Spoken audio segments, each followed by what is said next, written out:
আল্লাহর যে ক্ষমতা আছে, আল্লাহর যে রাজত্ব এই দুনিয়ায়, কত বড় প্রমাণ এটা আমার আপনার জন্য রয়ে গেল। যারা পারেন ঠোঁট মিলিয়ে মিলিয়ে বলুন তাবারাকাল্লাযী বিয়াদিহিল মুলকু ওয়া হুয়া আলা কুল্লি শাইইন কাদির। জোরে বলুন আল্লাহু আকবার। আরেক জায়গায় বলছেন তাবারাকাল্লাযী জাআলা ফিস সামাই বুরুজান وجعل فيها سراجا وقمرا منيرا وهو الذي جعل الليل والنهار خلفة لمن أراد أن يذكر أو أراد شكورا। জোরে বলুন আল্লাহু আকবার। সব ক্ষমতাকার, সৌর জগৎকার, সমুদ্র জগৎকার, প্রাণী জগৎকার, আমার দেহের জগৎকার। এই দেহের মধ্যে সমস্ত পার্টস পাতিগুলো কত সূক্ষ্ম সূক্ষ্ম করে আল্লাহ রাব্বুল আলামিন বানিয়ে দিয়েছেন। আমাকেও যিনি বানিয়েছেন, ছোট্ট ছোট্ট পোকা। এই যে চা খেতে নিয়ে দেখলাম এর মধ্যে একটা পোকা পড়ছে, ছোট্ট পোকা, যা চোখে দেখা যায় না সহজে। এই পোকার চোখ আছে না নাই? হার্ট আছে না নাই? লাংস আছে না নাই? ওই ছোট্ট প্রাণীর ভিতরে কত কি ঢুকিয়ে দিয়েছেন। এবং সমস্ত প্রাণীকে বাঁচার জন্য বুদ্ধি দিয়েছেন কে? বসবাসের জন্য বুদ্ধি দিয়েছেন কে? ছোট্ট পাখি সুন্দর বাসা বানায়, কি সুন্দর বাসা বানায় দেখি না? সে বাসার প্রস্তুত প্রণালীগুলো কত সুন্দর। আমার আপনার বাড়ি যখন বানাই আমরা, তখন ফাউন্ডেশন দেই, ভিত দেই, নিচ থেকে না উপর থেকে? বলেন বলেন বলেন। নিচ থেকে ভিত দেই, যত নিচে যাই তত উপরে উঠি, ঠিক না? যত নিচে যাই তত উপরে উঠি। কিন্তু মানুষ ভিত দেয় নিচে, মাটির নিচ থেকে ভিত দিয়ে তোলে। কিন্তু পাখির দিকে তাকান, পাখি যে বাসা বানায় সে ভিতটা নিচের দিক থেকে দেয় না উপর থেকে দেয়? ওরা উপরে আছে, আমরা নিচে আছি। সুবহানাল্লাহ বলবেন না? কি সুন্দর বাসা বানায়। বাবুই পাখি সবাই দেখেছেন। বাবুই পাখি বিশাল ওজন তার, নাকি? মাথার ওজন কয়েক কেজি, ছোট্টখাট্ট একটা মাথা। বাবুই পাখি কি তার জ্ঞান, কি তার বিজ্ঞান, সায়েন্স, তার কি সুন্দর, তার কি সুন্দর, তার বিশাল মাস্টার, কি সুন্দর সে ইঞ্জিনিয়ার। এমন সুন্দর বাসা বানালো, এমন গাছে বাসা বাঁধলো। সিডর আইলা, নার্গিস, হারিকেন, বুলবুল, কত কি আইলো। আমার আপনার বাড়ি ঘর শেষ হয়ে গেল। এরপরে রবিউল ইসলামের বাড়ি হলো খুলনা, কয়রা, সব শেষ হয়ে গেল। আমফান নাম যে কত আসবে আল্লাহই জানে। নারী পুরুষ আমফান, শেষে কি হয়েছে? আমফান। ওর বাড়ি কয়রাই। আমারে ফোন দিয়া কয়, হুজুর আমি পানির উপরে। কিসের উপরে? পানিতে আমি তলায় গেছি। এই যে আমার আপনার বাড়িগুলো সব পানিতে শেষ হয়ে গেল, ঝড়ে শেষ হয়ে গেল। তাল গাছও পড়ে যায় না, ওর বাসাও ঠিক থেকে যায়, কারণ ওই বাবুই পাখির ভিতরে জিকির কার? ওয়ালাকিন লা তাফকাহুনা তাসবিহাহুম। তারা যে জিকির করে, তারা যে তাসবিহ জপে, তোমরা তা বুঝো না। এত সুন্দর তাদের জিকির, এত সুন্দর তাদের আল্লাহর নাম স্মরণ করা। প্রত্যেক প্রাণী জিকির করে কার? সব মানুষ জিকির করে কার? সব মানুষ জিকির করে, সব মানুষ জিকির করে। তাহলে মানুষের মধ্যে সমস্যা আছে না নাই? আসতে বলবেন না, আছে না নাই? ইন্নাল ইনসানা লাকাফুর। মানুষ অতিশয় অকৃতজ্ঞ। কার কথা? আল্লাহর কথা। পাখির জিকিরে কোনো সমস্যা নাই। ওই বাবুই পাখি এত সুন্দর বাসা বানালো, তার ভিত রচনা হলো, উপর থেকে নিচ দিকে ঝুলিয়ে নামলো, সুন্দর করে বাসা বানায়। ঠোঁট দিয়ে কেটে কেটে একটা করে সুন্দর করে জোড়া লাগায় লাগায় এমন সুন্দর বাসা বানালো। বাবুই পাখির বাসাটা দেখবেন কি সুন্দর, তার ডিজাইন কি সুন্দর, তার মাস্টার প্ল্যান। ওর বাসার ভিতরে 3টা রুম আছে, এর মধ্যে মাস্টার বেড একটা, ড্রয়িং রুম একটা, কমন রুম একটা। যে কমন রুম, সেই কমন রুমের ভিতরে বাবুই পাখি তার বাচ্চাগুলোকে আর ডিমগুলোকে রেখে দেয়। মাস্টার বেডে বাবুই পাখি তার বউ নিয়ে শুয়ে থাকে। আর ড্রয়িং স্পেসে সোফা সেট থাকে। যখন কোনো মেহমান যখন চলে আসে, দরজায় করানারে সালাম বিনিময় হয়ে যায়, ঠোঁট দিয়ে তারা অভিনন্দন জানিয়ে নেয়, কুশল বিনিময় করে নেয়। ঘরের মধ্যে ঢোকার পর গোটা পৃথিবীতে আজ সমস্ত কুফরি শক্তি একতাবদ্ধ হয়েছে মুসলমানদেরকে দমন করার জন্য, মুসলমানদেরকে নির্মূল করার জন্য। এই সময় আমাদের সকল দল মত নির্বিশেষে একটি প্ল্যাটফর্মে আসতে হবে, ইসলামের ঝান্ডা হাতে নিয়ে। আমার কথা কি বুঝতেছেন? ইসলামের ঝান্ডা। ইসলাম কার? আসতে বলুন, ইসলাম কার? আল্লাহ। সেই ইসলাম পরাজিত থাকবে না বিজয়ী হবে? পরাজিত থাকবে না বিজয়ী হবে? বিজয়ী হবে। সেই কাজ আমাকে আপনাকে করতে হবে। আমার নবীজি মক্কার মাটিতে চেষ্টা করেছেন, দাওয়াতি কাজের আঞ্জাম দিয়েছেন, মার খেয়েছেন, পিটন খেয়েছেন। তার দাওয়াতি মিশনের মূল লক্ষ্য একটাই ছিল, এই জমিনে কারো আইন চলবে না, আইন চলবে একমাত্র আমার আল্লাহ তাআলা।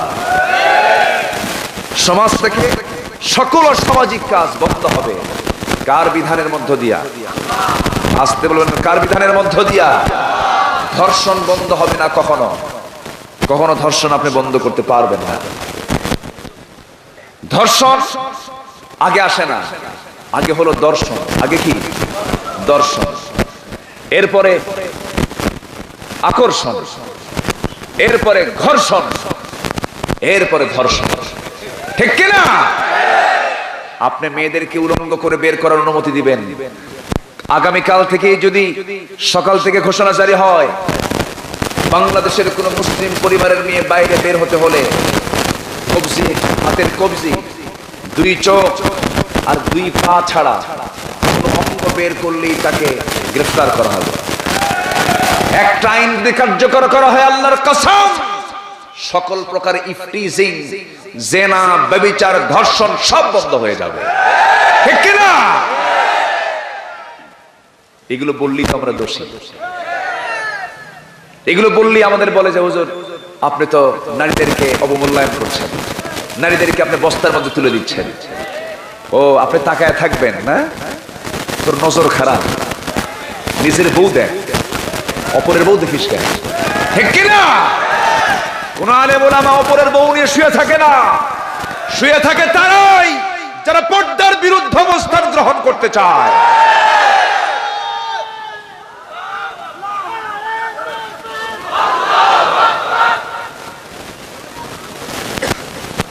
আলোচনা চালাবো, আলোচনা চালাবো। জোরে বলি ইনশাআল্লাহ, আরো জোরে ইনশাআল্লাহ। দেখুন তো কে ওঠে, ধরেন তো, ওঠে কে? ধরেন তো, বসো বসো। মায়েরা আসছে নাকি? মায়েরা আসছে? বলি আলহামদুলিল্লাহ। মাদের জন্য নামাজ আছে না নাই? তাদের জন্য নামাজ আছে না নাই? বাইরে গেলে কোথায় নামাজ পড়বে? যখন বাইরে বের হবে কোথায় পড়বে নামাজ? হ্যাঁ, ভালো করে কন। সমস্যা আমার দেশে আছে না নাই? আছে না নাই?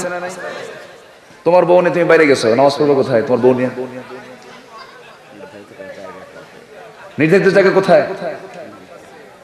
আমার দেশের এই কিছু বিতর্কিত মাসালার কারণে অনেক অনেক মহিলারা বাইরে গিয়ে নামাজের জায়গা না পেয়ে নামাজ কাজা হয়ে যায়। ঠিক কিনা? খালি ফতুয়া মারো না, সমাধান করো, সমাধান করো। নাভিতে হাত বাঁধা জায়েজ নাই, কোথায় বাঁধতে হবে? বুকে। আরেকজন কয় বুকে হাত বাঁধা জায়েজ নাই, নাভিতে হাত বাঁধতে হবে। এটা না জায়েজ, এটা জায়েজ, এটা জায়েজ, এটা না জায়েজ। এই ফতুয়া শুনে বিরক্ত হয়া এক সলিমউদ্দিন মসজিদে ঢুকেই নিয়ত করতে চাস আল্লাহু আকবার কপালে। কোথায়? বলা হলো কি আবার সবাই হাত বাঁধে হলো বুকের হাতে, তুমি কপালে কেন? কি টেনশনে কপালে হাত গেছে? কি কথা কি বোঝা গেল?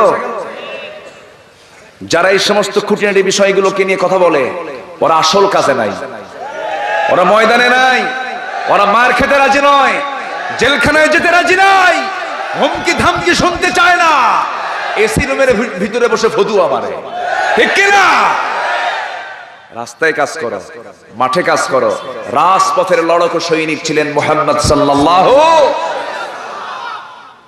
পিটন এমনি খাননি তিনি, রাসূল পিটন খান নাই। সবচেয়ে বেশি গালি শুনেছেন মুহাম্মদ সাল্লাল্লাহু, কোন গালি তাকে দেওয়া হলো না? ছেলে হয়ে মারা যায় তাও কয় লেস কাটা। চিন্তা করা যায়, বারবার ছেলে হয়ে মারা যায়, রাসূলকে বলা হলো কি লেস কাটা, নির্বংশ। ওহি আসে না, ওহি আসলো কয়েকদিন, ওহি আসে নাই, কয় তোর আল্লাহ তোরে তালাক দিছে। জোরে কর নাউজুবিল্লাহ। তোর আল্লাহ তোমার আল্লাহ তোমাকে বাদ দিয়ে দিয়েছে, তোমার আল্লাহ তোমাকে বাদ দিয়ে দিয়েছে। এইরকম করে রাসূলকে কত কি করা হয়েছে। রাসূলকে সান্ত্বনা দেওয়ার জন্য কে ছিলেন?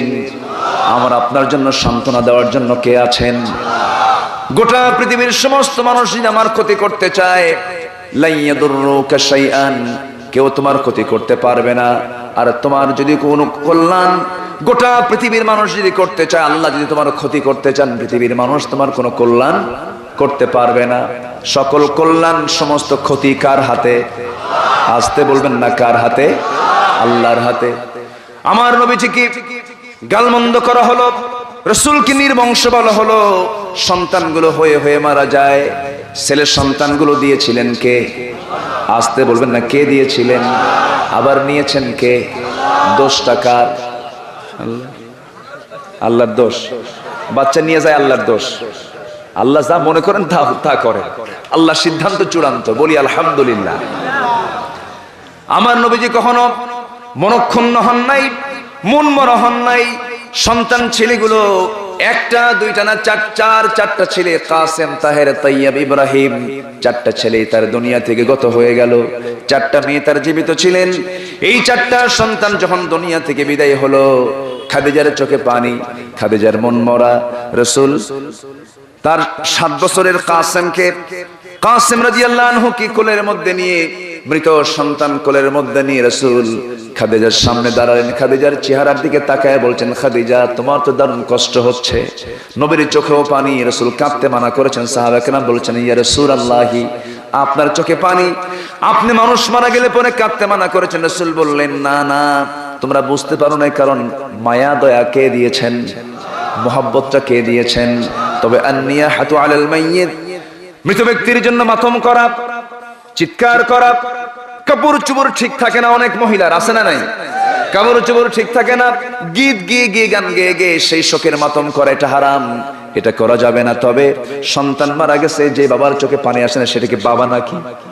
চোখে তো পানি আসবেই, মার চোখে পানি আসবেই। আমার নবীজি সুন্দর করে কাসেমের জন্য দোয়া করে দিলেন। মক্কার মাটিতে কাসেম মারা গেলেন, নবীজির মনক্ষুণ্ণ হৃদয়। ওই সময় আবু জেহলরা অথবা সাইবারা হেও প্রতিপন্ন করছে, দেখো মুহাম্মদ কেমন নবী, বংশ নাই, সন্তানগুলো সব মরে মরে সাফ হয়ে গেল। আল্লাহ সুন্দর করে জানিয়ে দিলেন, হে রাসূল, আপনাকে যে যেটা বলুক আপনি মনক্ষুণ্ণ হবেন না, কারণ আপনার যদি মন মরা হয়ে যায়, আমি আল্লাহ নিজে অস্থির হয়ে যাই। আপনি মনক্ষুণ্ণ হবেন না, কারণ আমি আপনাকে যা দিয়েছি পৃথিবীর আর অন্য কোন ব্যক্তিকে তা দেই নাই। আমি আপনাকে দিয়েছি কি? সূরা কাউসার, সূরা কাউসার, ইন্না আ'তাইনাকাল কাউসার ফাসাল্লি লিরাব্বিকা ওয়ানহার ইন্না শানিআকা হুয়াল আবতার। আপনাকে যারা বলে লেস কাটা, তারাই তো লেস কাটা, বরং আমি আপনাকে হাউজে কাউসারের মালিক বানিয়ে দিয়েছি। রাসূল বলেন, সাহাবীরা রে, কিয়ামতের কঠিন ময়দানে, হাসরের ময়দানে তোমরা যদি আমাকে কোথাও না পাও, আল্লাহ পাক আমাকে এমন নিয়ামত দিয়েছেন, তোমরা আমাকে হাসরের ময়দানে 3টা জায়গায় যে কোনো একটা জায়গায় তোমরা আমাকে পেয়ে যাবে। একটু আস্তে বলি সুবহানাল্লাহ, জোরে বলি সুবহানাল্লাহ। রাসূলকে দরকার আছে না নাই? রাসূলকে দরকার আছে না নাই? জীবনে দরকার আছে না নাই? মরণে দরকার আছে না নাই? তারপরে কবরে দরকার আছে না নাই? মিজানে দরকার আছে না নাই? পুলসিরাতে দরকার আছে না নাই? হাসরে দরকার আছে না নাই? যে লোকটাকে সব জায়গায় দরকার, সেই লোকটার নেতৃত্ব না মেনে তুমি কোন নেতার নেতৃত্ব মানো? যে নেতা মূল্যই ছাই, ঠিক কিনা? যে নেতা মূল্যই ছাই হয়ে যাবে, সেই নেতার নেতৃত্ব আমার মানার দরকার নাই। কারণ আমার নবীর নেতৃত্ব মানতে বলেছেন কে? আসতে বলে না, কে মানতে বলেছেন? আল্লাহ রাব্বুল আলামিন সুন্দর করে জানিয়ে দিচ্ছেন, ও দুনিয়ার মানুষেরা, আমি তোমাদেরকে জানিয়ে দিচ্ছি তোমরা রাসূলকে কেমন মানবে। মা আতাকুমুর রাসূলু ফাখুযুহু ওয়া মা নাহাকুম আনহু ফান্তাহু। রাসূল যা নিয়ে এসেছেন তা তোমরা গ্রহণ করো, যা তিনি নিষেধ করেছেন তা থেকে তোমরা নিজেকে গুটিয়ে রাখো। আমার বন্ধুগণ, সে রাসূল বলেন তোমরা আমাকে তিনটা জায়গায় যে কোনো একটা জায়গায় পাবে। এক নাম্বার, তোমরা আমাকে খুঁজবে পুলসিরাতে। পুলসিরাতটা সহজ জায়গা না, কঠিন জায়গা। সেই জায়গায় সবাই আমাদের যেতে হবে। কিভাবে বলবো? সবাইকে যেতে হবে, সবাইকে অতিক্রম করতে হবে। সেই পুলসিরাত মারাত্মক জায়গা।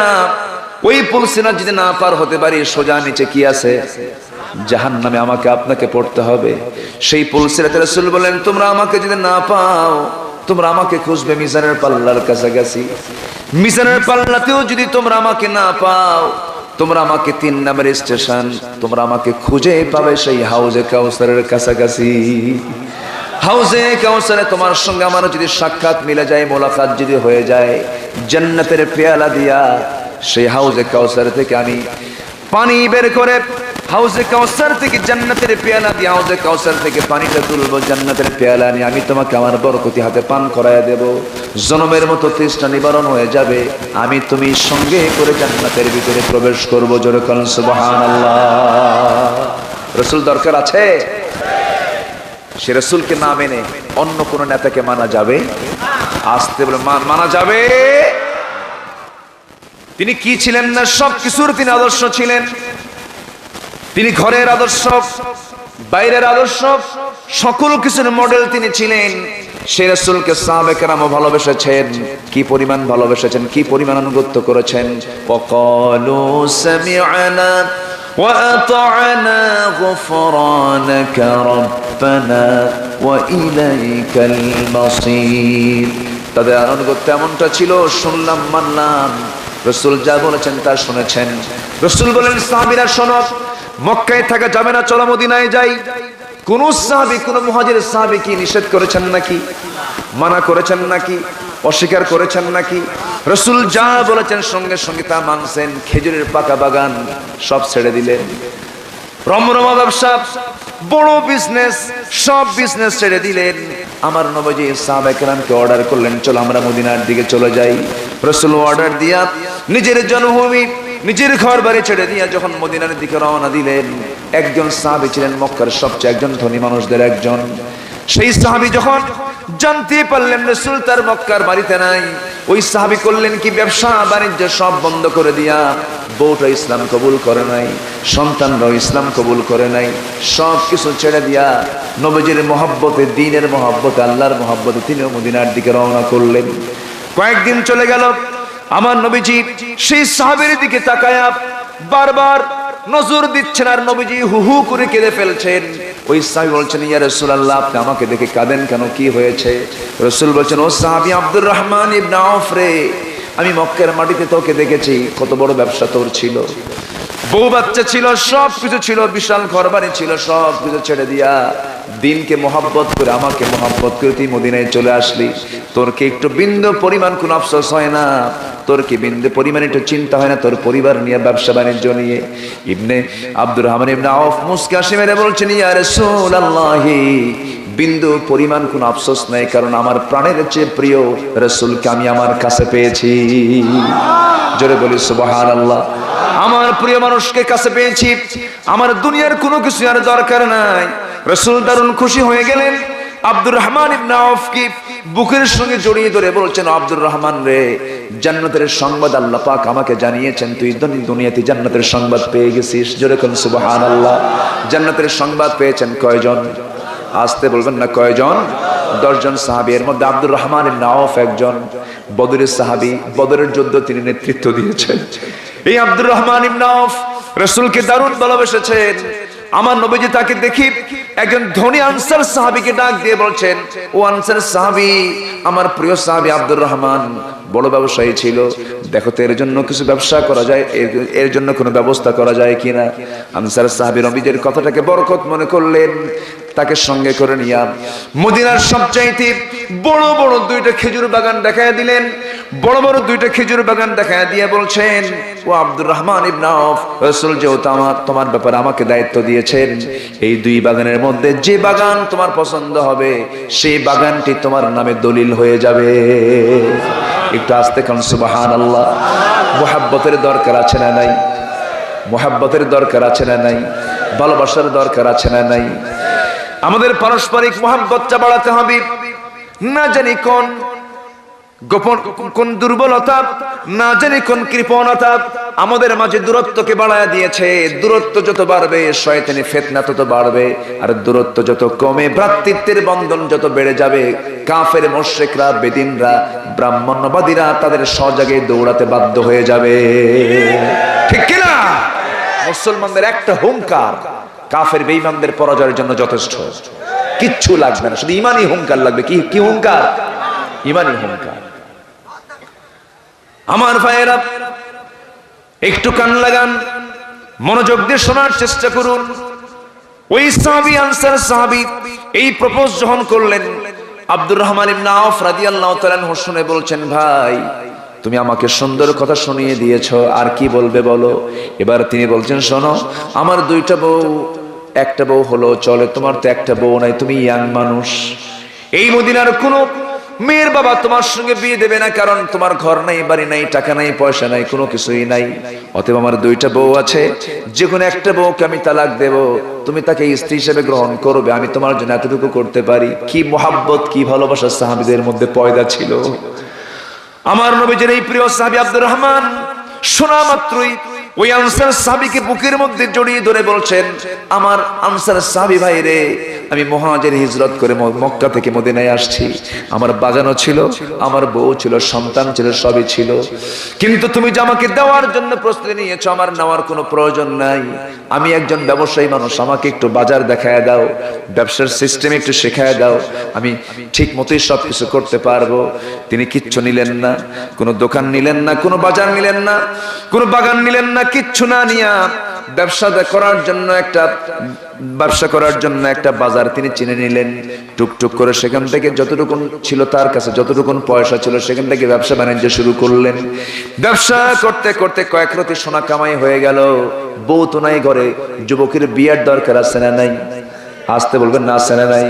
এখন তো যুবকদের বিয়া লাগে না, কারণ বাইপাস মারে। ঠিক কি না? দুষ্টামি করে, লুচ্চামি করে, ডেটিং করে, চ্যাটিং করে। ঠিক কি না? অনলাইন মারে, অনলাইনেও থাকে, অফলাইনেও থাকে। ঠিক কি না? আমি কি ভুল বলতেছি? এগুলো, এই যে দুষ্টামি গুলো করে, এই দুষ্টামির ফসল হলো বিয়ে করে না। বাপ যখন বলে, বাজান বিয়ে কর, কাব্বা আরো কয়েক বছর যাক, কেন পরকিয়া তো আছেই। জোরে কর নাউজুবিল্লাহ। এই যে অকাম কুকাম গুলো বাড়তেছে, অকাম কুকাম গুলো বন্ধ করার একমাত্র ঔষধ হলো বিয়ে করা। কি করা? বিয়ে করা। বিয়ে করেছেন মুহাম্মদ সাল্লাল্লাহু, বিয়ে করেছেন আম্বিয়া কেরাম। বিয়ে সুন্নাত। জিনা দেখেন আস্তে আস্তে কয়, আরো জোরে কোন, জিনা, জিনা, ব্যভিচার, ধর্ষণ, এগুলো কি কে করেছেন? আল্লাহ হারাম করে দিয়েছেন। তিনটা কাজে হত্যা করো। কয়টা কাজে? তিনটা কাজে হত্যা করো। আস-সাইয়্যিবুজ জানি, বৃদ্ধ জেনাকার, বিবাহিত জেনাকার যদি জেনা করে ধরা পড়ে যায়, কতল করে তাকে শেষ করে দাও। নাম্বার 2 হলো আন-নাফসু বিন-নাফসি, হত্যা করেছে কাউকে, তাকে হত্যা করে ফেলে দাও। আর যে ব্যক্তি তারিকুল দীনিহি, দিন থেকে যে বের হয়ে গেছে, মুরতাদ যে হয়ে গেছে, তাকেও দুনিয়া থেকে বিদায় করে দাও। হত্যার ক্ষেত্র কয়টা? আস্তে, হত্যার ক্ষেত্র কয়টা? এর মধ্যে মারাত্মক হলো জিনা। এই জিনার আইনটা যদি সমাজে চালু হয়ে যায়, পর্দার বিধানটা যদি সমাজে চালু হয়ে যায়, যাকাতটা চালু করে সুদটা যদি বন্ধ করে দেওয়া হয়, আর নামাজ যদি পার্লামেন্টে জারি হয়ে যায়, আল্লাহর কসম করে বলি 55,000 বর্গ মাইলের সোনার বাংলাদেশ হয়ে যাবে জান্নাতের টুকরা। ঠিক কি না? কিন্তু এটাই তো বোঝানো যায় না। এটা বুঝাতে গেলেই ওনার মেজাজ গরম হয়ে যায়। কে তো মৌলবাদী, এ তো উগ্রপন্থী, এ তো কট্টরপন্থী, এর ভিতরে কোনো উদারতা নাই। আপনি আমাদেরকে যতই গালি দেন না কেন, শেষ নিঃশ্বাস থাকা পর্যন্ত আল্লাহর কোরআনের বাইরে একটা কথাও আমরা শুনতে রাজি নই। এর জন্য প্রয়োজনে জীবন দিতেও কি রাজি আছেন?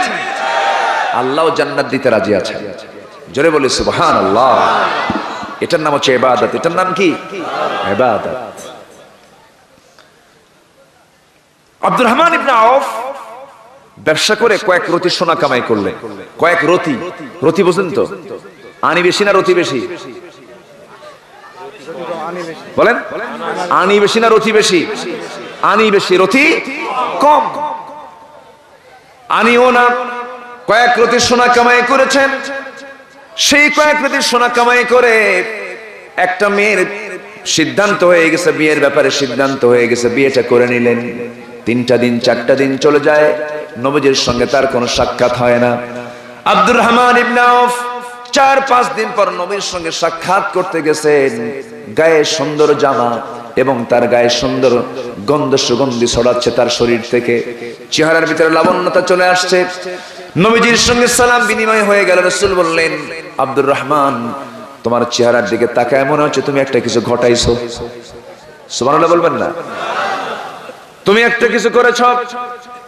আব্দুর রহমান মুস্কি মুস্কি হাসি মেরে বলছেন, ইয়া রাসূলুল্লাহ, হ্যাঁ আমি একটা কিছু করেছি। কি? হুজুর বিয়ে করছে, তুমি আমারে দাওয়াত দিলে না কেন? হুজুর মনে ছিল না? কি ছিল না? মনে ছিল না। যুবকদের তো বিয়ে পাগল হওয়া দরকার, মনে থাকবে কেমনে? আব্দুর রহমান চাচ্ছেন আমার বৈধ সম্পর্ক হোক, আমি জিনার দিকে না যাই। ঠিক কি না? জিনার দিকে আমি না যাই। রাসূল মন খারাপ করলেন না, মনক্ষুণ্ণ হলেন না। রাসূল শুধু বললেন, আব্দুর রহমান, বিয়ে যে করতে গেছো, আমি জানি তোমার কাছে কোনো টাকা নাই, পয়সা নাই, বিয়ে করলা কেমনে? টাকা তো নাই তোমার কাছে। হুজুর ব্যবসা করেছি, কয়েক রতি সোনা কামাই করেছি, ওই সোনাগুলো দিয়া বিয়েটা করে নিয়েছি। রাসূল বললেন, আল্লাহ আমার আব্দুর রহমান ইবনে আউফের পরিবারকে তুমি সমৃদ্ধশালী করো, বরকতে ভরপুর করে দাও। এত বরকত হয়ে গেল, সেই আব্দুর রহমান ইবনে আউফের বাড়িতে এমন বরকত আল্লাহ পাক না ঢালাইয়া দিলেন। এত বরকতে বরকতে ধন্য হলেন আব্দুর রহমান ইবনে আউফ। তাবুক অভিযানের সময় তিনি 3 বস্তা সোনা জিহাদের ময়দানে দান করেছেন। কয় বস্তা সোনা? 3 বস্তা।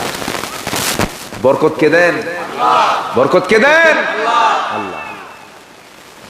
আমার ভাইয়েরা, এখন একটা প্রশ্ন আসতে পারে, আব্দুর রহমান ইবনে আউফ বিয়ে করলেন, রাসূল জানলেন না। রাসূল তো মন খারাপ করলেন না কেন? মন খারাপ করলেন না, মন খারাপ করবেন কেন? বিয়েটা জরুরি জিনিস। বিয়েটা কি? জরুরি জিনিস। বিয়ে হয়ে গেছে, ইজাব কবুল হয়ে গেছে, মাশাআল্লাহ, আলহামদুলিল্লাহ। কিন্তু এখন যদি কোন শালা যদি বিয়ে করতে যায়, যদি দুলাভাই না জানে, বলেন কি আমার কথা কি বুঝতেছেন? কি কথা কি বুঝতেছেন? আমি কোন বংশে বিয়ে করলাম রে? আছে না নাই? বলেন তো, আছে না নাই? বইয়ের উপরে 14টা বাজায় আছে না? রাসূল যখন তার নিজের মেয়ে ফাতিমাকে বিয়ে দিবেন, ফাতিমাকে বিয়ের সিদ্ধান্ত যখন চূড়ান্ত হলো, সবার প্রস্তাব আসলো নবীজির কাছে। ধনী ধনী সাহাবী সবাইকে তিনি প্রত্যাখ্যান করলেন। আলী যখন তার সামনে এসে দাঁড়ালেন, রাসূল বলেন, আলী তুমি আমার সামনে দাঁড়িয়েছো, তুমি কিছু বলতে চাও? হুজুর কি যে বলবো নিজেও জানি না, তুমি কি বিয়ে করবা? যদি দেন তাহলে করবে। জোরে বলেন সুবহানাল্লাহ। যদি দেন তাহলে করবে। আমার নবীজি মুস্কি হাসি মেরে বললেন, আলী তুমি যে বিয়ে করবা, বিয়ের জন্য তো টাকা পয়সা কিছু লাগবেই, তোমার কাছে কোনো টাকা পয়সা আছে নাকি? সঙ্গে সঙ্গে তিনি বলছেন, হুজুর আমার টাকা পয়সা থাকবে কেমনে? বাড়ি তো নাই, টাকাও নাই। রাসূল বলেন, যুদ্ধ তো করো, যুদ্ধ করার জন্য কোনো কিছুই তোমার কাছে নাই? হ্যাঁ, যুদ্ধ করার জন্য 2টা জিনিস আছে, একটা হলো ঢাল, আরেকটা হলো তরবারি। রাসূল বলেন, শোনো, তুমি তোমার যুদ্ধে ব্যবহার করার জন্য তরবারি কাছে রাখো, ঢাল ছাড়াও যুদ্ধ করা যাবে, ঢালটা বিক্রি করে আনো। বিক্রি করতে গেছেন বাজারে, কাস্টমার কাউকে খুঁজে পান নাই। কাস্টমার পেয়েছেন নবীজির আরেক জামাই ওসমানকে। কাকে পেয়েছেন? ওসমানকে পেয়েছেন। ওসমানকে যখন পেলেন, হযরত ওসমান বলছেন, আলী বাজারে তুমি ঢাল বিক্রি করতে আসছো কেন? কি হয়েছে? তিনি বলছেন, আপনার শালীর সঙ্গে আমার বিয়ে ঠিকঠাক হয়ে গেছে।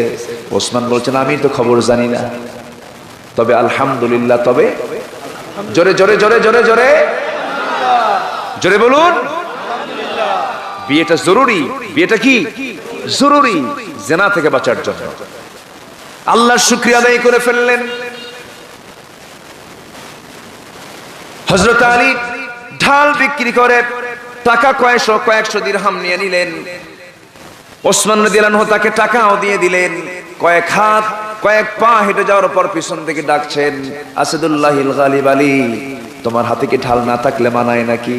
ঢালও দিলাম, টাকাও দিলাম, যাও আমি তোমাকে ঢালটা উপহার স্বরূপ বিয়ের আগে দিয়ে দিলাম, যাও। যেরকম সুবহানাল্লাহ। আমার ভাইয়েরা, রাসূল বিয়ে দিয়েছেন অভাবী সংসারে। কি সংসারে? অভাবী সংসারে। ঘর নাই, টাকা নাই, পয়সা নাই। আলীর সঙ্গে বিয়ে দিলেন তাকওয়া দেখে না টাকা দেখে? তাকওয়া দেখে না অন্য কিছু দেখে? তাকওয়া দেখে, তার ইলম দেখে, তার যোগ্যতা দেখে। আমার বন্ধুগণ, আমার নবীজির যে বিয়েটা হয়েছে 25 বছর বয়সে, বাপ নাই, মা নাই, কেউ নাই, আর্থিক কষ্ট ছিল তার ভিতরে। এরপরে 25 বছর বয়সে সিদ্ধান্ত নিয়েছেন, কারণ স্ট্যান্ডার্ড এজ হচ্ছে 25 বছর। যুবকরা, এই প্রসঙ্গ যখন চলে আসলো, বিয়ে করাও কিন্তু একটা শ্রেষ্ঠ ইবাদত, ঠিক কি না? দেখছেন কিছু বুড়া চাচা কয়, ঠিক, বিয়ে কি আরেকটা করবেন না? এখন তো ভালো মনে হচ্ছে না। আলোচনা চালিয়ে যাব। 12টা বাজে, 12টা বাজে, হ্যাঁ বাজবে। আপনারা বাড়িতে যাবেন না? বাড়িতে যাবেন না আপনারা? বলি আলহামদুলিল্লাহ। এত সুন্দর মানুষ আপনারা, বলি আলহামদুলিল্লাহ। গতকালকে আমার মাহফিল ছিল ভোলা। ভোলা গেলে তো ভোলা ভুলে যেতে হয়। সেই সন্তানটাকে ভাইয়েরা আটক করে রেখে দিয়েছে। ছিন্ন বিচ্ছিন্ন পরিবার। উম্মে সালমা 1 বছরের মাথায় উম্মে সালমা করলেন কি, কোন একটা রাতের আধারে বাপমার চোখ আড়াল করে লুকো চুরি করে সেই জায়গা থেকে পলায়ন করলেন। সন্তানটাকে আরেক জায়গা থেকে লুকায় নিয়ে সন্তানটাকে কোলের মধ্যে হস্তগত করলেন। দুজন মা এবং সন্তান সহ রওনা করলেন মদিনার পানে। মদিনার পানে রওনা দিয়ে মদিনা পর্যন্ত পৌঁছে গেলেন। রাতের বেলা ফজরের সময়ের একটু আগে তিনি মদিনায় পৌঁছে গেলেন। আজান হয়ে গেল, নামাজ হয়ে গেল। রাসূল যখন ফরজ নামাজ শেষ করেছেন, আসসালাতু আলাল মাইয়িত, জানাজার একটা ওয়ার্নিং চলে আসলো, জানাজার একটা সিগন্যাল চলে আসলো। কার জানাজা? কোন লোকের জানাজা? সঙ্গে সঙ্গে বলা হলো, আজকে ফজরের সময় আজকে যার জানাজা হবে তিনি অন্য কেউ নন, তিনি হচ্ছেন আবু সালমা রাদিয়াল্লাহু তাআলা আনহু। উম্মে সালমা মদিনায় ঢুকেছেন, আবু সালমা দুনিয়া থেকে বিদায় নিয়েছেন। স্ত্রী ঢুকেছেন মদিনায়, স্বামী দুনিয়া থেকে বিদায় নিয়েছেন। এই পৃথিবীর ইতিহাসে, সাহাবীদের ইতিহাসে উম্মে সালমা এবং আবু সালমার দাম্পত্যময় জীবন ছিল খুব সুখময় একটা দাম্পত্যময় জীবন ছিল। এত সুন্দর পরিবার চলছিল, কিন্তু এই যে তছনছ এলোমেলো করে দিল, একমাত্র কারণ হলো কার সন্তুষ্টি? আসতে বলবেন না, কার সন্তুষ্টি?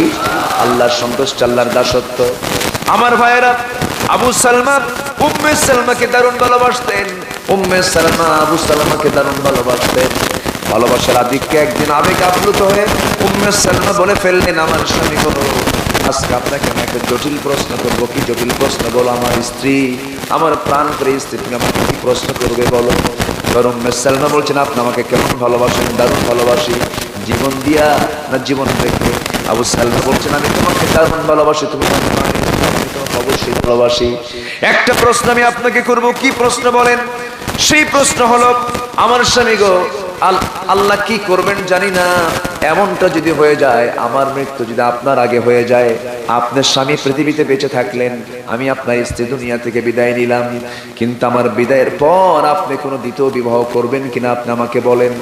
এই কথা শোনা মাত্রই আবু সালমা মুস্কি হাসি মেরে বলছে, আমার স্ত্রী, এমন চিন্তা তুমি করো কেন? মরার পরের চিন্তা এখন করার কি দরকার না? আমি আপনাকে দারুণ ভালোবাসি। একটু সত্যি করে বলুন তো, বিয়ে করবেন নাকি? অন্য কোনো মেয়েটিকে আমার জায়গায় আনবেন নাকি? আবু সালমা বলছেন, শোনো, জবাব দেব না, কারণ তোমার মন যে কি চাই জানি না, তবে আমি তোমাকে দারুণ ভালোবাসি। এবার তিনি বলছেন, তুমি যা বলবে আমি তাই করব। উম্মে সালমা বলছেন, আমার যদি আগে মৃত্যু হয়ে যায়, আমার জায়গায় কোনো অন্য কোনো মহিলাকে আপনি আনতে পারবেন না। মেয়েদের মধ্যে স্বভাব আছে না? আসতে কোন আছে ভাই, আছে আছে, আপনারটাও আছে। দেখছেন, স্বামীর ভাগ দিতে চায় না। এটা মেয়েদেরকে আল্লাহ পাক এইরকম করে সৃষ্টি করেছেন। আলহামদুলিল্লাহ, স্ত্রী তো একটা সম্পদ, স্ত্রী একটা নিয়ামত, বলি আলহামদুলিল্লাহ। স্ত্রী হলো ইমানের পাহারাদার। স্ত্রী কিসের পাহারাদার? ইমানের পাহারাদার। আপনি একা চলবেন, ফিতনায় পড়বেন। বউ কিনে ঘুরবেন, ফিতনায় পড়বেন। একা চলবেন, বিপদে পড়বেন। বউ কিনে ঘুরবেন, বরকত পাবেন। আলহামদুলিল্লাহ। রাসূল যুদ্ধে গেছেন বউ নিয়া, হজে গেছেন বউ নিয়া, সফরে গেছেন বউ নিয়া। আল্লাহু আকবার। স্বামী আছে যেখানে বউ আছে, বউ আছে যেখানে স্বামী আছে, সেখানে এটাই হচ্ছে ইসলাম। আল্লাহু আকবার। রাসূল কখনো স্ত্রী ছাড়া চলতেন না। স্ত্রীকে সাথে নিয়ে যদি আপনি রাস্তায় বের হন, আপনার স্ত্রীর সামনে যদি আপনি কোনো মেয়ের দিকে যদি 1 মিনিট চায় থাকেন, বলেন তো কি হবে? বলেন কি হবে? বলেন তো। যদি আপনার স্ত্রীর নজর এটা আসে যে আমার স্বামী অমুক মহিলার দিকে 1 মিনিট চায় ছিল, ওই সময় কিছু হবে না, ওই সময় কিচ্ছু বলবে না। ধরেন আধা ঘন্টা পর যখন বলবে, শোনো সুইটি এদিকে আসো তো, তোমার সুইটি, ঠিক কিনা? তুমি আমার সুইটি কও? কিসের সুইটি? আমি তোমার টক। কিসের মিষ্টি? আমি তোমার টক হইছি। নজর খেলে ওই দিকে দাও, আর আমার সুইটি কও। এই জন্য কুন্না লিবাসুল লাকুম ওয়া আনতুম লিবাসুল লাহুন্না। কে বলেছেন? সে তোমার লেবাস, তুমি তার লেবাস। আল্লাহু আকবার। আবু সালমা মুস্কি মুস্কি হাসি মেরে বলছেন, উম্মে সালমা তুমি কি আমাকে বিয়ে করতে দিবা না? কেন বিয়ে করতে দেব না? আবু সালমা শুনে মুস্কি মুস্কি হাসি মেরে বলছেন, উম্মে সালমা আমি তোমাকে মনো কষ্ট দিতে চাই না, তুমি যেহেতু আমার কাছে আবদার করতেছো, আমিও তোমাকে বলে দিলাম, কি হবে আমার জানি না, আমার জীবনে আমি মরবো কোন দিন, তুমি মরবে কোন দিন জানি না, তবে আমার আগে যদি তোমার মরণ হয়ে যায়, আমি দ্বিতীয় কোনো স্ত্রী আমার ঘরে আনবো না, আমি জীবনে আর বিয়েই করবো না। যাও, কিন্তু আমি তোমার জন্য এমনটা দোয়া করবো না, আমি তোমার জন্য এমন দোয়া করব, তুমি যা আমার জন্য কামনা করো আমি তার জন্য উল্টা করব। কি দোয়াটা হবে তোমার জন্য? তোমার আগে যদি আমার মরণ হয়ে যায়, তুমি যদি বিধবা হয়ে থাকো, আমি চাবো না তুমি বিধবা হয়ে সারা জীবন থাকবে দুনিয়াতে বেঁচে। আমি তোমার জন্য দোয়া করি, এমনটা যদি হয়ে যায়, আমি আল্লাহকে বলবো, আল্লাহ আমার স্ত্রীর জন্য আমার চাইতে উত্তম স্বামী তুমি তার জন্য জুটাইয়া দিও। আল্লাহু আকবার বলেন। এটা হচ্ছে উত্তম দোয়া। এই দোয়া আল্লাহর দরবারে মঞ্জুর হয়ে গেছে। আবু সালমার দোয়া মঞ্জুর হয়ে গেছে। আবু সালমা তো মদিনায় চলে গেছেন। আবু সালমা মদিনায় গিয়ে ইন্তেকাল করলেন। উম্মে সালমা মদিনায় পৌঁছে গেলেন। মদিনায় পৌঁছে যাওয়ার পর স্বামীর মৃত্যুদারুণ তাকে শোকাহত করে ফেললো। সন্তানটা এতিম হয়ে গেল। এতিম সন্তান কোলের মধ্যে নিয়া স্বামী হারানোর চরম দুঃখ যন্ত্রণা নিয়া ফজর নামাজ শেষ করার পরে যখন তিনি হতাশ চিত্তে যখন বসেছিলেন, এমন সময় নবীর কাছে সংবাদ চলে গেল, হে রাসূল, উম্মে সালমা মদিনায় এসেছে। আবু সালমার স্ত্রী উম্মে সালমা বিধবা হয়ে গেছে। আমার নবীজি বললেন, ও সাহাবীরা, আমাকে বিধবার সামনে হাজির করো, এতিমের সামনে হাজির করো। এতিম সন্তানকে রাসূল কোলের মধ্যে তুলে নিলেন, চুমা দিলেন। রাসূল চুমা দিতেন কম না বেশি। ছোট বাচ্চাদেরকে যখন দেখতেন চুমাই চুমাই বড়ায়া দিতেন। হোসেনকে যখন তিনি কোলের মধ্যে নিতেন, এত সময় হোসেনকে দিতেন। মা এসে বলেন, আমি তার স্ত্রী ছিলাম, আমার মাঝে মাঝে হিংসা হতো, রাসূল হোসেনকে আমার চাইতে বেশি সময় দিতেন। জোরে বলেন সুবহানাল্লাহ। নাতি পুতিকে সময় দেওয়া সুন্নত। ও নানারা আছে নাকি? নাতি পুতিকে সময় দেওয়া সুন্নত। রাসূল নাতিদেরকে সময় দিয়েছেন। নাতিরা রাসূলের সঙ্গে ফ্রিলি কথা বলেছেন। আর আজকের কিছু কিছু নানা আছে, নাতিরা নানাদের আচরণটা এত খারাপ পায়, নাতি মনে মনে দোয়া করে, বুড়া মরবি কোন দিন কুলখানি খাবো। আছে না নাই? আছে। আমার নবীজি মিশে যেতেন, আমার নবীজি সবার সঙ্গে মিশে যেতেন। তারই অংশ হিসাবে আমার বন্ধুগণ, সে উম্মে সালমান কোলে থাকে সন্তানকে রাসূল ওই এতিমকে কোলের মধ্যে তুলে নিয়া আমার রাসূল সব সাহাবীকে সাক্ষী রেখে উম্মে সালমাকে লক্ষ্য করে বলছেন, ও বিধবা নারী, তুমি চিন্তা করো না, তোমার স্বামী দুনিয়া থেকে বিদায় হয়ে গেছে, কিন্তু তুমি যার সামনে দাঁড়িয়ে কথা বলছো, এই লোকটা একজন এতিম ছিল, বাপও ছিল না, মাও ছিল না, আমার মতে এতিম দুনিয়াতে আর কেউ ছিল না। আমি তো এতিমদের মর্মটা বুঝি, এতিমদের কষ্ট বুঝি, দুঃখ বুঝি। কারণ এই জন্য আল্লাহ পাক আমাকে নিজেও বলে দিয়েছেন, আলাম ইয়াজিদকা ইয়াতীমান ফাআওয়া। দিলে পরে আপনি কখনো ধমকায় দিবেন না, দাঁড়ায় দিবেন না, আমি আপনাকে এতিম পেয়েছি, এই সন্তান এতিম হয়েছে, এর সর্বকিছু দেখার দায়িত্ব আমার। কোনো চিন্তা করো না মহিলা, ও বিধবা, তোমারও চিন্তা করতে হবে না, তোমার জন্য বিয়ার বন্দোবস্ত করে দেব। বিধবার পাশে দাঁড়ানোর দরকার আছে না? আসতে কোন কেন, আসতে কোন কেন? বিধবা গুরুত্বপূর্ণ বিষয়। স্বামী মারা যায়, যায় না? মারা যায়, বিধবার পাশে দাঁড়ানো উচিত। তাদের জন্য যেটা কল্যাণকর সেই কল্যাণকর পদক্ষেপ নেওয়া উচিত। আমার নবীজি এবার বলছেন, মহিলা শোনো, তোমার কোনো চিন্তা নাই, সুন্দর একজন উপযুক্ত যোগ্য সম্পন্ন একজন সাহাবী তোমার জন্য বরাদ্দ করবো, তোমার স্বামী নিযুক্ত করা হবে, তোমার স্বামীর বন্দোবস্ত হয়ে যাবে। উম্মে সালামা কাঁদতে কাঁদতে বলছেন, ইয়া রাসূলুল্লাহ, আল্লাহর কসম করে বলি, এই দুনিয়াতে আমার স্বামীর চাইতে উত্তম সুপুরুষ আর এই জমিন আর নাই। আমার জীবনের বিয়ের সিদ্ধান্ত আমি নিতে চাই না। ইয়া রাসূলুল্লাহ, আমি আমার চাইতে, আমি আপনাকে বেশি ভালোবাসি, আমি আমার জীবনের চাইতে আমি আপনাকে বেশি মহব্বত করি দিনের জন্য, কোরআনের জন্য। আমি আল্লাহকে ভালোবাসি, রাসূলকে ভালোবাসি। আমি আপনার কাছে এই কথাটাই বলবো, আমার জীবনে আর বিয়ে হবে না। একমাত্র স্বামী আমার দুনিয়াতে সেই ছিল, সেও আবু সালমা। এই কথা শুনে রাসূল কোনো কথা বলতে পারলেন না, নবীজি মাথা নিচু করে থাকলেন। আল্লাহ পাক সঙ্গে সঙ্গে ওহী নাযিল করে জানিয়ে দিলেন, হে রাসূল, উম্মে সালমার সিদ্ধান্তের ব্যাপারে আল্লাহ সিদ্ধান্ত নিয়েছেন, আপনি তাকে নিজে বিয়ে করে নেন। জোরে বলুন সুবহানাল্লাহ, আরো জোরে বলুন সুবহানাল্লাহ।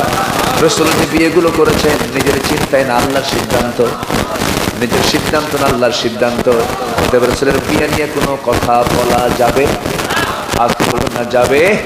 রাসূল বিয়ে করেছেন কার পরম্পরা, আর আমাদেরকে বিয়ে করার জন্য অর্ডার দিয়েছেন কে, এবং আমাদের বিয়ের ব্যাপারে একটার ব্যাপারে অধিক পরামর্শ দিয়েছেন কে? ফাওয়াহিদাতান, একটাই তোমার জন্য যথেষ্ট। তবে হ্যাঁ, তোমার যদি নজর ওই দিকে যায়, আকাম কুকাম কর, তুই আরেকটা কথাও বলছিস, ঠিক না বলেন? আকাম কুকাম করো না, দুষ্টমি করো না। আগের যুগ, আজ থেকে 30 বছর আগের দিকে বাংলাদেশের দিকে তাকান, বউ একজনের 2-3টা করে ছিল না? ছিল না? আজকে বউ 2-3টা থাকার দরকার কেন? 10-15 বছর সাথে সাথে ঘুরে, ঠিক কিনা? ইসলাম তো কল্যাণ চায়। রোগগুলো কেন আসবে না? যখন সমাজে জেনার সাইলাব হয়ে যাবে, নতুন নতুন রোগ আসবে, তার একটা অংশ হলো করোনা, ঠিক কিনা? গোটা দুনিয়া আজকে উলঙ্গ হয়ে গেছে, গরুর মতো আচরণ মানুষের, বন্য পশুর মতো মানুষের আচরণ, নারীদের দিকে লোলুপ দৃষ্টি, নারীদের দিকে বদ নজরে তাকানো, খারাপ নজরে তাকানো, এমন পুরুষ আছে না নাই? মেয়েদেরও এই ক্ষেত্রে কিছু দোষ আছে না নাই? আছে। আমি মাদেরকে বলবো, এক রাত পেয়েছি, একটু একটু করে সব দিক থেকে বলি, আমার মা, মেহেরবানি করে আপনার দায়িত্ব হচ্ছে পরপুরুষের নজর থেকে আপনার শরীরকে হেফাজত করা, ঠিক কিনা?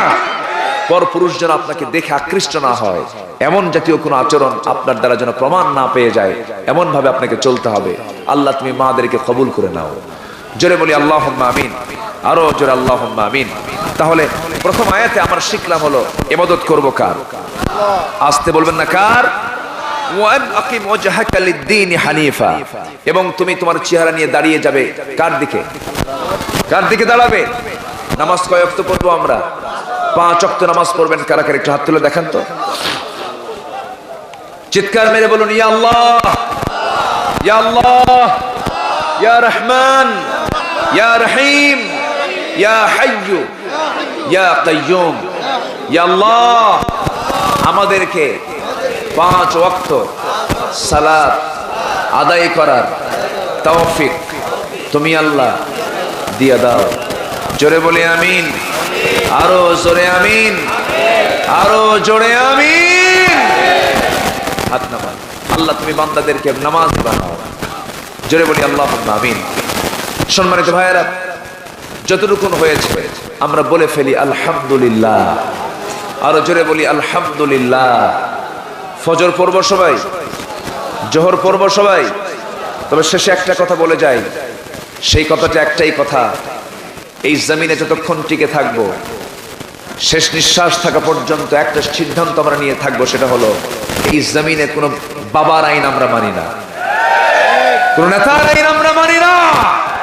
যতক্ষণ না পর্যন্ত এই জমিন আল্লাহর দিন কায়েম না হবে, আমরা আমাদের অবস্থানকে শক্ত করে রাখবো, আমাদের কদমকে মজবুত করব, প্রয়োজনে বুকের তাজা রক্ত ঢেলে দিবে মুসলমান। এই হোক আমাদের প্রত্যয়, এই হোক আমাদের সিদ্ধান্ত। আল্লাহ তুমি সবাইকে কবুল করো। সবাই বসুন, যে যেখানে আছেন। 12টা ক্রস হয়েছে। মাহফিলে, এই মাহফিলে একটা বরকত হলো, মাহফিলের তাবারক আছে না, এই তাবারক বিতরণ হবে, সবাই নিয়ে যাবেন মোনাজাতের পর, নাকি মোনাজাতের পর সবাই তাবারকগুলো কোথায়? আচ্ছা, পাশে আছে, সবাই এই তাবারকগুলো গ্রহণ করুন। সবাইকে দিতে পারবেন তো? এমন এমন এমন অ্যাকোমোডেশন আছে? আচ্ছা, এমন আয়োজন আছে তো? আচ্ছা, সবাই সেই তাবারক গ্রহণ করবেন। এবং এই মাহফিলটা 65 বছর, আজকে 65 বছর। অনেক মুরব্বীরা আজকে দুনিয়াতে নাই, কিন্তু তাদের এই রেখে যাওয়া ভালো এই সিলসিলা, সুন্দর একটা কাজ তারা জারি রেখেছেন, বংশ পরম্পরা এটা চলে আসছে, বলি আলহামদুলিল্লাহ। তো যারা শুরু থেকেই মাহফিলটার শুরু থেকে ছিলেন, আল্লাহ তুমি তাদেরকে উত্তম জাযায়ে খায়র দিয়ে দাও। যারা খবরস্থ হয়েছেন, খবরগুলোকে জান্নাতের নূর দিয়ে মুনাব্বার করে দাও।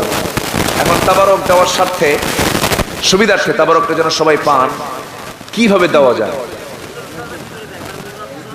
মোনাজাতের মধ্যে সব দিয়ে দেয়। আচ্ছা, তাই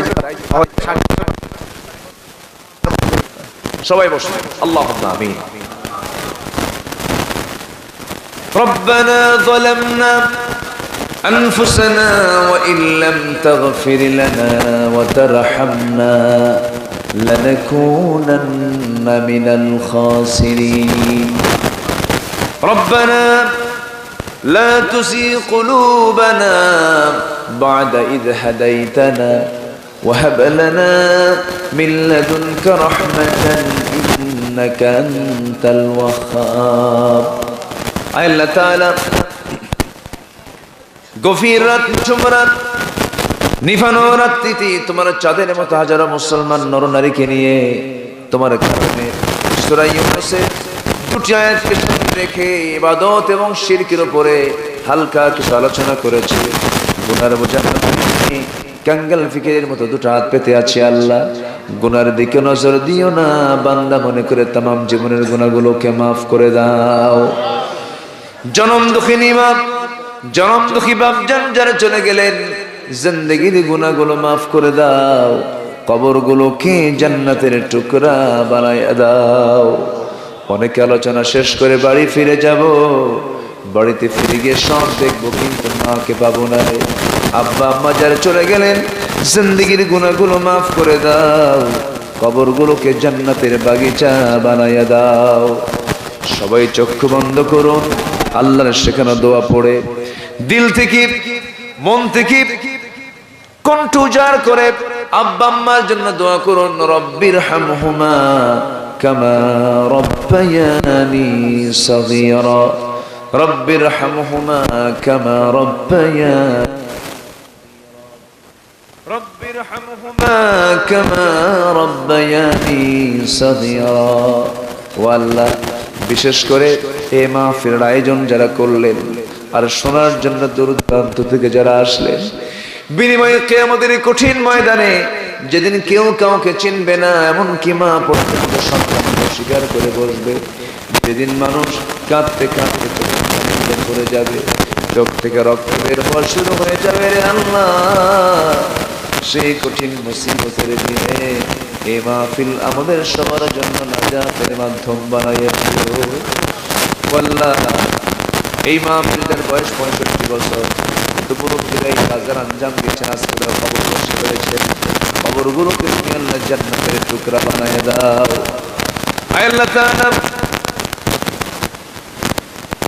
অনেকেই দুনিয়া থেকে, এই এলাকার অনেকেই দুনিয়া থেকে বিদায় নিয়েছেন। আলী হোসেন বারাবাজার, নুরুল ইসলাম ফরাজপুর, আলী হোসেন ইসলাম, হারুন আবু তালেব, আব্দুল আলী, আব্দুল আজিজ সোহাম্বিয়া খাতুন, এই সমস্ত আল্লাহর আজকে দুনিয়াতে নাই। যারা দুনিয়া থেকে বিদায় নিয়েছেন, খবরগুলোকে জান্নাতের নূর দিয়ে মুনাব্বার করে দাও। আল্লাহ তাআলা, আমার সংসার হয় অত্যন্ত ভাগ্যবান যুবকের নাম